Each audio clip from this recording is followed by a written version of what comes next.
nuestra clase número 13 y el tema de hoy es el sistema endocrino. Para hablar del sistema endocrino hay que tener en cuenta primero que va a estar formado por diversos órganos conocidos como las glándulas endocrinas. Estas glándulas se van a encargar de coordinar, de mantener, de integrar todas las funciones de los distintos tejidos del organismo. Y hay que empezar definiendo glándulas endocrinas. Cuando hablamos de glándulas nos referimos a órganos que están formados por distintos epitelios, todos ellos glandulares, es decir, que van a secretar. En el caso de las glándulas endocrinas van a secretar hormonas. Y se les denomina endocrinas porque la secreción, en este caso las hormonas, van a ir directamente hacia la sangre. Las hormonas que son producidas por las glándulas endocrinas van a regular alguna función del organismo. ¿Cómo la regulan? Pueden aumentarla o pueden disminuirla. Las hormonas son compuestos químicos y pueden estar formados de distintas estructuras. Tienen como objetivo un órgano blanco o diana. Se le denomina así porque es el tejido donde la hormona va a actuar. Y normalmente está en bajas concentraciones y conforme sean las necesidades del organismo van a aumentar o van a disminuir. Asimismo, ellas a su vez tienen un propio control homeostático o de feedback, que es una retroalimentación, es decir, cuando estas hormonas alcanzan el efecto que están supuestos a lograr, se va a disminuir su producción para mantener el balance o la homeostasis dentro del organismo. Entonces acá vemos, en esta imagen tenemos el capilar sanguíneo, tenemos las células endocrinas que son las que van a producir las hormonas. Estas células van a vertir su contenido directamente hacia la sangre. Y en la sangre van a viajar y van a llegar hacia sus células diana, que son las células objetivo, en donde ellas van a ejercer su efecto. Estas células tienen que tener su receptor. El receptor va a ser específico para las hormonas. Si carecen de este receptor, entonces no van a ejercer el efecto de las hormonas. Entonces, muy importante que no solo haya las hormonas, sino que también las células diana tengan su receptor para estas hormonas. Como dije anteriormente, las hormonas son compuestos químicos y según el tipo de compuesto vamos a clasificarlas. Tenemos hormonas proteicas, hormonas esteroideas o también tenemos hormonas amínicas o fenólicas. En el caso de las proteicas vamos a encontrar aquellas que son formadas por cadenas de aminoácidos. Aquí tenemos las hormonas de la hipófisis, hormonas del hipotálamo, también tenemos la insulina, el glucagón y tenemos la paratormona. También tenemos hormonas que son glucoproteicas, es decir, tienen su parte proteica, pero también hay otro componente de carbohidratos. Aquí tenemos a las hormonas folículo estimulante o FSH, la hormona luteinizante o LH y la hormona estimulante de la tiroides o TSH. También tenemos las hormonas esteroideas, que son todas aquellas que van a derivar del colesterol. Y aquí están las hormonas sexuales y las hormonas córticos suprarrenales. Dentro de las hormonas sexuales tenemos los estrógenos y la progesterona, que son formadas en el ovario, y la testosterona, que se va a formar en el testículo. En cuanto a las hormonas córticos suprarrenales, tenemos principalmente al cortisol y a la aldosterona. Por último, tenemos el grupo de hormonas aminas. Entonces, estas hormonas son que van a derivar del aminoácido, que es la tirosina. Dentro de ellas tenemos a las hormonas tiroideas como la tiroxina y la triiodotironina y las hormonas de la médula suprarrenal como la adrenalina y la noradrenalina. Entonces, como mencioné también antes, depende mucho que la célula diana tenga su receptor. Este receptor va a variar según el tipo de hormona que sea. Entonces, por ejemplo, en el caso de las hormonas proteicas, peptídicas y las catecolaminas, van a tener su receptor en la membrana celular. Y a partir de ese receptor van a estimular distintos mecanismos dentro de la célula. Mientras que si la hormona es una hormona esteroidea, es decir, que deriva del colesterol, o las hormonas tiroideas van a tener su receptor dentro de la célula. Entonces la hormona va a ingresar hacia la célula, va a pasar la membrana celular y va a ejercer su efecto dentro. Algunas en el citoplasma y otras tienen su receptor directo en el núcleo. Entonces van a ejercer su función dentro. Acá en esta imagen tenemos ya a los principales órganos endocrinos. En estos órganos endocrinos son los que vamos a estudiar durante toda la clase. Entonces tenemos al hipotálamo, la hipófisis, que se encuentran a nivel central, y luego tendremos otras glándulas como las glándulas suprarrenales, la tiroides, la paratiroides, el páncreas, los ovarios, los testículos, y ya los vamos a estar estudiando durante toda la clase. Empezando por el hipotálamo. El hipotálamo se va a encontrar en el sistema nervioso central. Va a regular funciones neurológicas y también va a regular las funciones endocrinas. Y se encuentra a nivel de la base del cerebro en la zona llamada diencéfalo. Entonces acá vemos el encéfalo y en la base encontramos al hipotálamo. El hipotálamo va a regular la secreción de muchas hormonas y se va a conectar con la hipófisis mediante unos vasos que se llaman porta-hipofisiarios. Entonces vemos acá que el hipotálamo está formado por varios núcleos. Algunos de esos núcleos son los que se van a encargar de producir hormonas y además va a regular la secreción de otras hormonas. Luego tenemos la hipófisis. La hipófisis, que va a estar directamente regulada por el hipotálamo, también se le conoce como glándula pituitaria. Y va a estar unida a este hipotálamo mediante esta estructura que vemos acá en la imagen, que se le conoce como infundíbulo o tallo hipofisiario.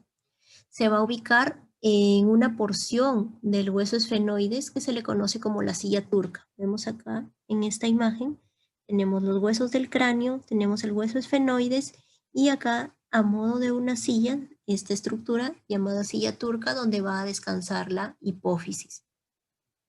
Aproximadamente va a medir 1.3 centímetros y va a pesar de 0.6 a 1 gramo. La hipófisis va a tener una parte anterior y una parte posterior. La parte anterior se le conoce como adenohipófisis y la parte posterior se le conoce como neurohipófisis. Y acá tenemos, como dije, los vasos portohipofisiarios que son los que van a comunicar al hipotálamo con la hipófisis. Y también vemos a las neuronas que van a conectar entre ellos. La adenopófisis es una parte de la hipófisis que está en la parte anterior, como ya dije, y va a secretar algunas de estas hormonas. Tenemos a la ACTH, o conocida como adrenocorticotropina, que va a regular la secreción de las hormonas que van a producir las glándulas suprarrenales. ¿Qué hormonas va a producir las glándulas suprarrenales? La aldosterona, el cortisol y los andrógenos. Principalmente la ACTH va a regular la producción del cortisol. Luego tenemos la TSH o estimulante de la tiroides que va, como su mismo nombre lo dice, a estimular la secreción de las hormonas tiroideas. Es decir, va a estimular al órgano tiroides para que produzca hormonas tiroideas. Y estas hormonas tiroideas tenemos a la T3 y a la T4.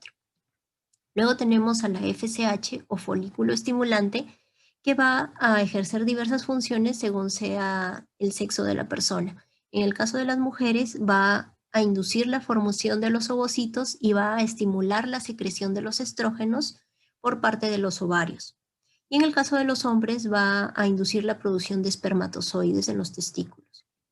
Luego tenemos otra hormona que es la LH o luteinizante, que en el caso de las mujeres va a estimular la ovulación y la secreción de progesterona por el cuerpo lúteo en los ovarios. Y en el caso de los hombres va a estimular la secreción de la testosterona en los testículos. Luego tenemos otra que se denomina la MSH, que es la estimulante de los melanocitos, que va a estimular la producción de melanina en la piel, que es la que va a dar el color de la piel. Luego tenemos otra hormona que es la prolactina, que es la que va a estimular la producción de la leche en la glándula mamaria. Y por último tenemos a la hormona de crecimiento o la GH, que va a estimular la síntesis de proteínas, va a permitir el crecimiento de los músculos, de los huesos, de los cartílagos. Esto es muy importante durante todo el crecimiento y que tiene una mayor importancia aún durante el periodo de adolescencia. Luego tenemos la neurohipófisis, que sería la parte posterior de la hipófisis, y algo muy importante de la neurohipófisis, a diferencia de la adenohipófisis, es que aquí no se van a producir hormonas. Aquí más bien se van a almacenar dos hormonas que son producidas por el hipotálamo y que van a llegar hasta esta región para ser almacenadas y luego recién liberadas. ¿Cuáles son esas dos hormonas? Tenemos a la ADH o antidiurética, que es la que va a estimular la absorción de agua en los riñones. Su mismo nombre lo dice, antidiurética, o sea, a evitar que se orine, que se elimine tanta agua, por eso es que va a aumentar la reabsorción de agua. Y luego tenemos a la oxitocina. La oxitocina va a estimular la contracción del útero, que va a ser muy importante durante el trabajo de parto. Y además va a estimular la secreción y la contracción de los conductos de las glándulas mamarias para que haya la expulsión de la leche durante la lactancia. Entonces, diferenciar las dos funciones. La prolactina, que la encontramos acá, es la que va a producir la leche materna en las glándulas mamarias, mientras que la oxitocina es la que va a permitir la salida de esta leche. Entonces, acá en esta imagen tenemos a grandes rasgos el hipotálamo va a estimular la producción de algunas hormonas en la adenohipófisis y además el hipotálamo va a enviar las hormonas que ha producido hacia la neurohipófisis. Y todas estas hormonas que se encuentran ya en la hipófisis van a actuar en diversos órganos. Entonces tenemos, por ejemplo, la ADH que va a actuar en los riñones para que haya reabsorción de agua. Tenemos a la oxitocina que va a permitir, por ejemplo, la contracción del músculo del útero durante el parto. Luego tenemos la ACTH que va a estimular a las glándulas suprarrenales para producir glucocorticoides, mineralocorticoides. Tenemos a la hormona TSH que va a estimular a la tiroides para que produzca hormonas tiroideas. Tenemos la hormona del crecimiento, que es la GH, que va a estimular el crecimiento de músculo, tejido, huesos. Luego tenemos a la prolactina, que va a estimular la producción de leche en las glándulas mamarias. Las hormonas sexuales como la FSH y LH que van a estimular a los testículos y a los ovarios para que produzcan testosterona, estrógenos y progesterona. Y también tenemos a la MSH que va a estimular la producción de melanina en los melanocitos de la piel. Ahora vamos a estudiar una por una todas estas hormonas y todos estos órganos del sistema endocrino. Entonces tenemos primero a la tiroides. La tiroides se va a encontrar en la parte inferior del cuello, delante de la tráquea y va a estar debajo de este cartílago, que es el cartílago tiroides. Estas estructuras ya las estudiamos mejor en la sección del aparato respiratorio, donde explicamos bien toda la parte de la laringe. Entonces, delante de ella vamos a encontrar la glándula tiroides. Normalmente tiene dos lóbulos que van a estar unidos por este istmo. Algunas personas tienen un tercer lóbulo, que es este lóbulo piramidal. Y lo importante de la tiroides es que va a producir dos tipos de hormonas. Por un lado tenemos a las hormonas tiroideas y por otro lado tenemos a la calcitonina. En el caso de las hormonas tiroideas tenemos a la T3 y la T4. La tiroides va a producir principalmente la T4 y la T3 se va a convertir ya en la sangre, en la vía periférica. ¿Y qué van a hacer estas dos hormonas? Van a activar el metabolismo, van a permitir que haya más proteínas, que se sinteticen más proteínas, que se consuma más glucosa, que se movilice la grasa del cuerpo.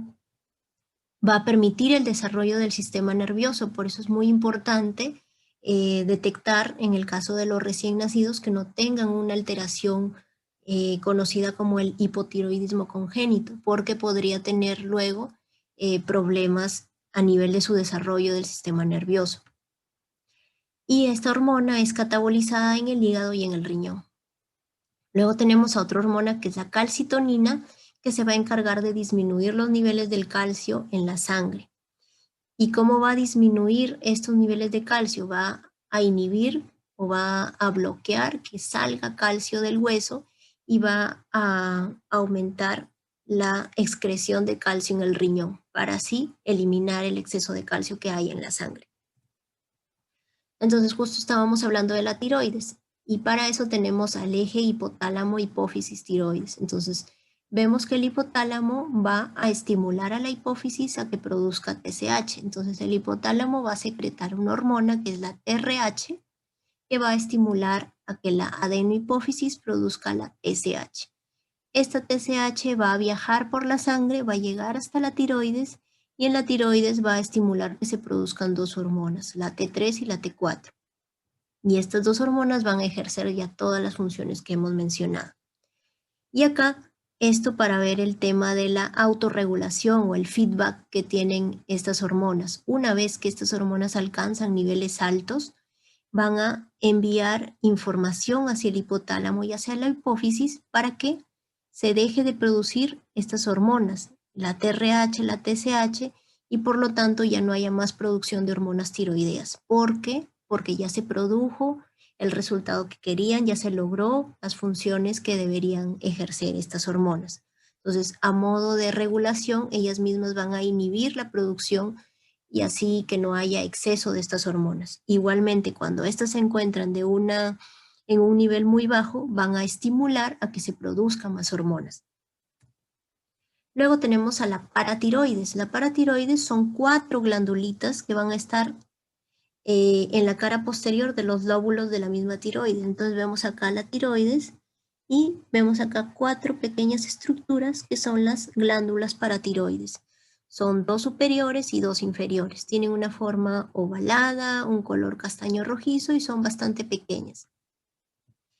¿Qué va a secretar la paratiroides? La paratormona o PTH. La PTH va a ser la función contraria de la calcitonina. La calcitonina dijimos que iba a disminuir los niveles de calcio en la sangre. Entonces, la PTH lo que va a hacer es aumentar los niveles de calcio en la sangre. ¿Y cómo lo va a lograr? Mediante, primero, aumentar que salga el calcio de los huesos hacia la sangre y también aumentar que se reabsorba el calcio en los riñones. Entonces acá en estas imágenes vemos cómo van a ser las funciones de ambas hormonas. Por un lado, y bueno, en el caso de las dos van a responder primero a los estímulos del ambiente. Por ejemplo, si en el cuerpo hay mucha concentración de calcio en la sangre, se va a estimular la producción de la calcitonina por parte de la tiroides para regular estos altos niveles. Entonces, ¿qué va a hacer la calcitonina?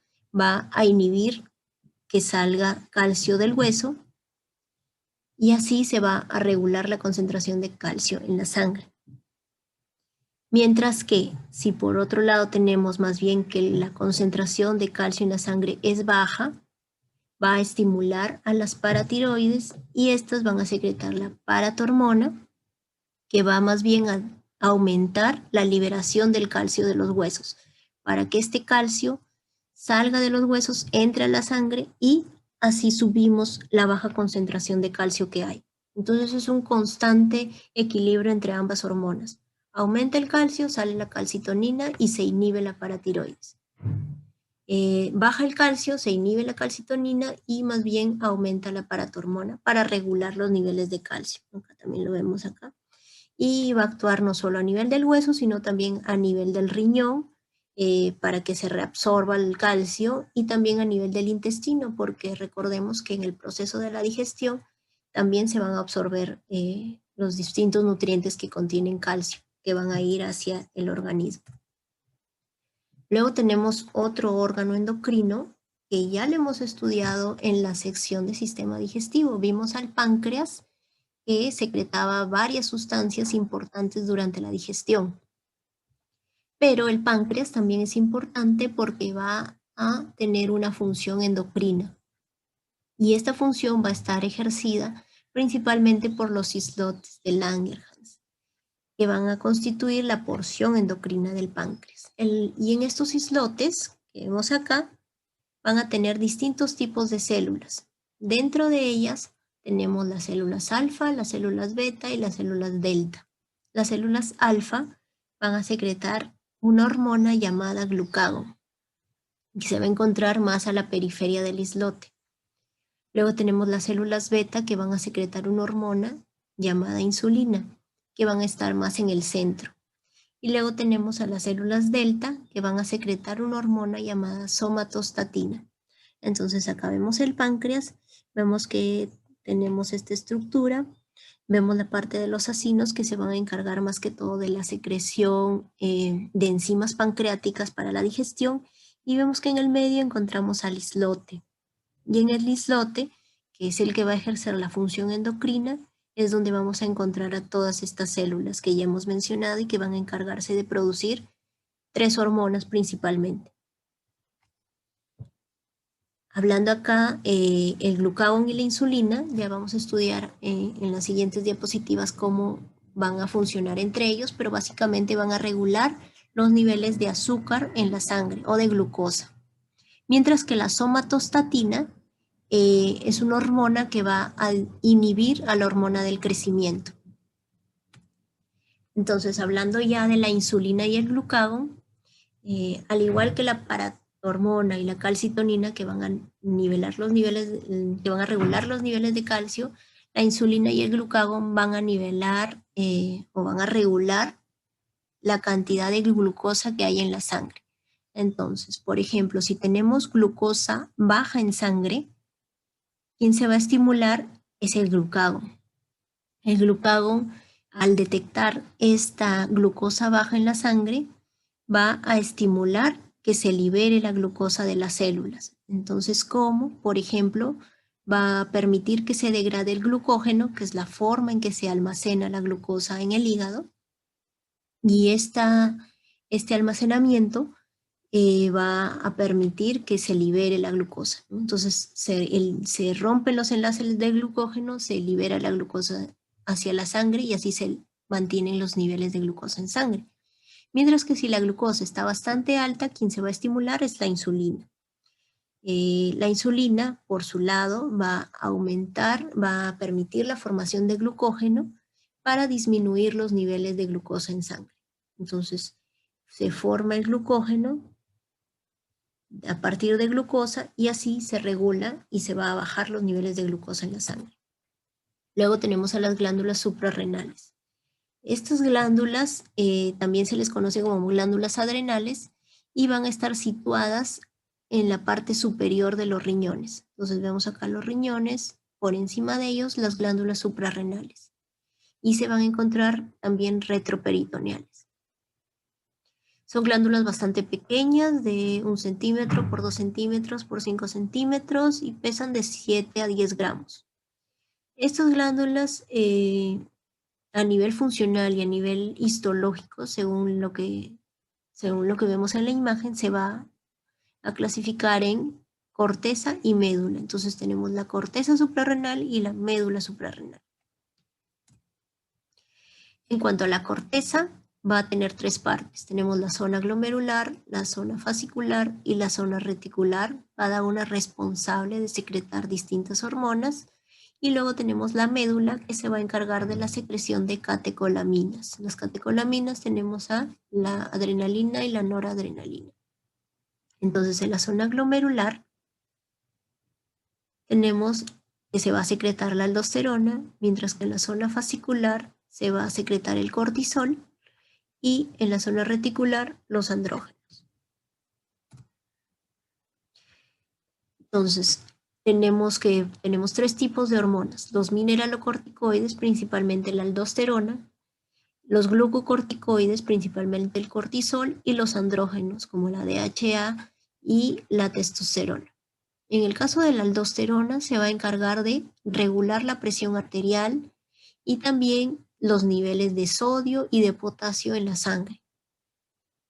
En el caso del cortisol, va a estimular la síntesis de glucosa y la lipólisis cuando hayan situaciones de estrés, mientras que los andrógenos se van a encargar de los caracteres sexuales secundarios. Entonces acá tenemos el eje hipotálamo-hipófisis suprarrenal.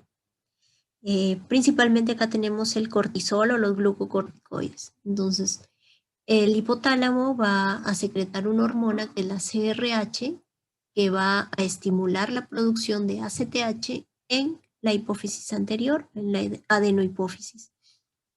Esta ACTH va a llegar hacia las glándulas suprarrenales y va a estimular la producción de cortisol.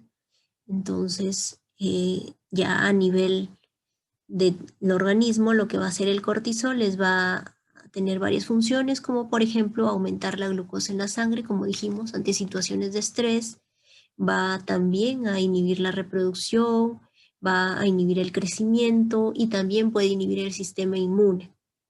Cuando aumentan los niveles de cortisol, esto va a ser sensado por el hipotálamo y va a disminuir la producción de toda la cadena de hormonas. Como vemos, una vez más tenemos el tema del feedback, que permite la autorregulación de los niveles de cada una de las hormonas.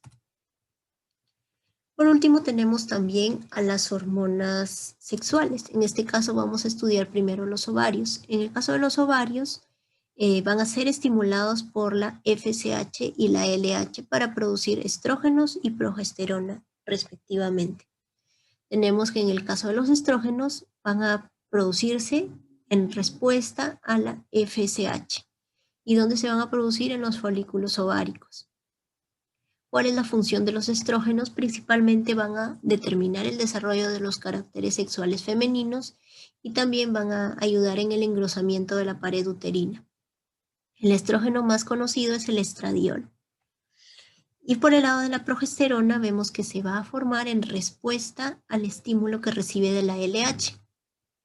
La LH se va a estimular al ovario y va a permitir la formación de la progesterona a cargo del cuerpo lúteo. La progesterona va a servir para preparar a la mucosa uterina para la implantación del embrión en caso de que haya embarazo y además mantener todas estas, el medio necesario para que para durante todo el embarazo, ¿no? Entonces, bueno, acá tenemos a nivel de ovario el folículo y que va a producir el estrógeno. El estrógeno, como dijimos, va a actuar en el endometrio y la progesterona va a mantener este endometrio en el caso de que haya fecundación y luego un embarazo. Entonces, nuevamente a nivel central, tenemos que el hipotálamo va a enviar una hormona que es la GnRH para que estimule a la hipófisis. La hipófisis, por su parte, va a producir dos hormonas, la FSH y la LH. Estas dos hormonas, en el caso de las mujeres, va a llegar hacia el ovario y va a estimular la producción de estrógenos y progesterona. Mientras que en el caso de los varones tenemos que en los testículos se van a producir diversas hormonas, donde la más conocida es la testosterona. Entonces, en los testículos se producen los espermatozoides y hormonas sexuales masculinas conocidas como andrógenos. Estas hormonas van a ser formadas y secretadas por las células de Leydig que se encuentran en los túbulos seminíferos de los testículos. Y luego vemos a la testosterona, que es de estos andrógenos es la hormona más conocida. Y la función principal va a ser el desarrollo de los caracteres sexuales masculinos, va además a estimular la producción de espermatozoides y va a activar el anabolismo, es decir, va a ayudar a que haya más síntesis de proteínas que aumenten el desarrollo de los músculos. Entonces acá nuevamente vemos el eje. Tenemos que el hipotálamo envía una señal hacia la hipófisis. En este caso sería la GnRH igual. La GnRH va a estimular a la hipófisis para que se produzcan dos hormonas, la FSH y la LH. Estas hormonas van a llegar hacia los testículos y van a estimular la producción de testosterona. Bien, entonces así es como se va a producir la testosterona en los testículos. ¿Hasta acá tienen alguna pregunta de todo lo que hemos visto de las distintas hormonas? Si no, empezamos con algunas preguntas para repasar. Tenemos primero, ¿cuál de estas glándulas que menciono no está regulada por el eje hipotálamo-hipófisis? Tenemos la tiroides, la suprarrenal, la paratiroides, el testículo o el ovario. Bueno, hemos visto las distintas regulaciones que hipotálamo envía señal a hipófisis y la hipófisis secreta hormonas que van a llegar hasta ciertos órganos a estimular para que produzcan otras hormonas. Entonces, la tiroides, sí, el eje tenemos hipotálamo, luego envía señal a hipófisis que produce TSH y va a producir las hormonas tiroideas en la tiroides. La suprarrenal también. Quien no se va a regular por el eje hipotálamo-hipófisis es la paratiroides, porque recordemos que la paratiroides va a secretar la paratormona y se va a regular principalmente por los niveles de calcio en sangre. Entonces, según sean los niveles de calcio en sangre, es que se va a secretar o no esta hormona. Entonces, nuestra respuesta sería paratiroides. De las siguientes hormonas, ¿cuál no es elaborada en el hipotálamo? ¿Cuál es elaborada en el hipotálamo? Entonces vemos que hay varias hormonas que se producen en la adenohipófisis, mientras que hay otras dos hormonas que están en la neurohipófisis, pero que no se producen ahí, sino que más bien llegan desde el hipotálamo y ahí se almacenan. ¿Cuáles son estas dos hormonas? Tenemos a la oxitocina y a la antidiurética. Entonces, en estas alternativas, ¿cuál es elaborada por el hipotálamo? Es la antidiurética. Recordemos, la aldosterona, ¿dónde es elaborada? En la corteza suprarrenal, en las glándulas suprarrenales, específicamente en la corteza suprarrenal. ¿Y en qué parte de la corteza? En la zona glomerular. La somatostatina, vimos que era formada en el páncreas, la tiroxina en la tiroides y la paratormona en la paratiroides. Entonces, la única acá que es elaborada en el hipotálamo es la antidiurética, que se va a encargar de aumentar la reabsorción de agua en el riñón. Siguiente pregunta. Para que una hormona tenga efecto sobre cierto órgano, este órgano, ¿qué debe tener? Entonces vimos que era importante no solo que la hormona llegue a su órgano diana, sino que este órgano tenga receptores para que con estos receptores se produzcan las distintas señales a nivel de la célula y pueda producirse el resultado deseado. Entonces, no basta con tener la hormona, sino que el órgano diana donde va a llegar esta hormona tenga receptores para esta hormona. Luego tenemos los receptores de las hormonas proteicas, ¿dónde se encuentran? Vimos que hay receptores en la membrana, receptores en el núcleo, receptores en el citoplasma. En el caso de las hormonas proteicas, los encontramos en la membrana celular. En el caso de hormonas esteroideas que derivan del colesterol, que son lipofílicos, ¿dónde los vamos a encontrar? En el citoplasma. ¿Por qué? Porque van a atravesar la membrana celular, que también es lipofílica, sin mayor problema. Mientras que otras hormonas, como las hormonas tiroideas, van a tener sus receptores en el núcleo. Muy bien, chicos. ¿Alguna pregunta hasta acá?